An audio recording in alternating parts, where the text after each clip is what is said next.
রাত অনেক পেরিয়ে গেছে।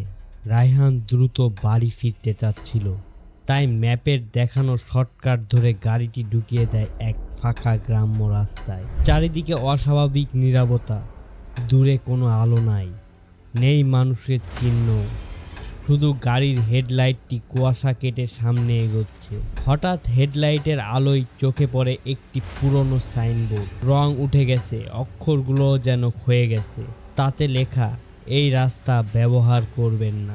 এক মুহূর্ত থেমে যায় রায়হানের নিঃশ্বাস। মনে হয় ফিরে যাবে, কিন্তু ঠিক তখনই হঠাৎ গাড়ির ইঞ্জিন বন্ধ হয়ে যায়। যতই স্টার্ট দেয় কোনো শব্দ নেই।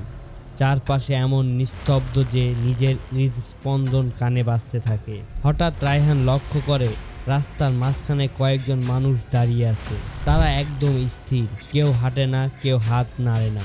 হেডলাইটের আলোয় তাদের মুখ পড়তেই রায়হানের গা শিউরে ওঠে। চোখ খোলা, কিন্তু দৃষ্টিতে কোনো প্রাণ নাই। মুখগুলো অদ্ভুতভাবে নিষ্প্রাণ। হঠাৎ কারো গলা খুব নিচু স্বরে ফিসফিস করে ওঠে, এখান থেকে কেউ ফিরে যায় না।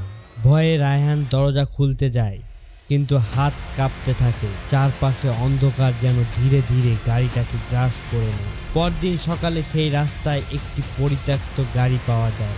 দরজাটি খোলা, কেউ নাই। সিটের উপরে পড়েছিল শুধু একটি ছবি, সেই সাইনবোর্ডের ছবি যেখানে লেখা ছিল, এই রাস্তা ব্যবহার করবেন না। রায়হান আর কোনোদিন ফিরে আসেনি, আর সেই রাস্তাটাও আজও সন্ধ্যার পর মানুষ এড়িয়ে চলে।